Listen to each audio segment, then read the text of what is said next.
দিদি বলতে শুনলাম নাকি সিনেমা হলে একটা বলার টু বলে নতুন বই এসেছে, দেখতে যাবি? কিন্তু মা তো আমাকে একা একা ছাড়বে না।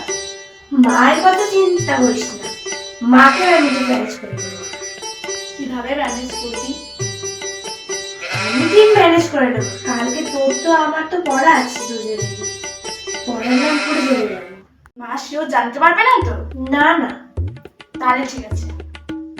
ও মা, আসলাম। যাচ্ছি।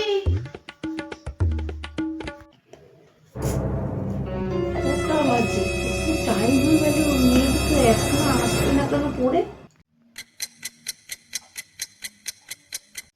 দেখি তো দিদিমণিকে তাহলে একবার ফোন করে, যে মেয়ে দুটো কখন ছাড়বে, মেয়ে দুটোকে দেখি তো ফোন করে।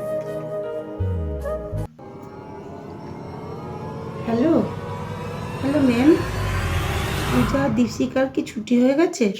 ওরা তো আজকে পড়তেই আসেনি। কি আজকে পড়তেই নেই? আচ্ছা ঠিক আছে ma'am, ঠিক আছে। আরে দিভাই আজকে পরীক্ষা দিয়েছে তো ওর জন্য দেরি হয়ে গেল। আর বোনই আমার একটা বন্ধুকে ছাড়তে গেছে। কি রে, এত দেরি হলো কেন? আর বোন কোথায় গেছে, এখনো আসছে না? দুজনে তো একসঙ্গে গেলে।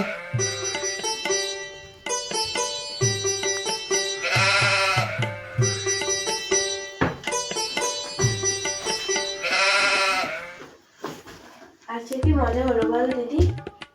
সিনেমাও দেখা হলো আর মার কিছু টেরও পেল না। চুপ চুপ কি করছিস? ছাড় তো।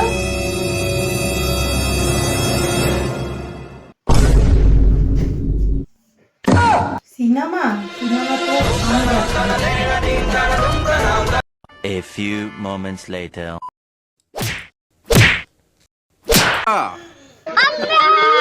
ওরে বাঁচালে ওরে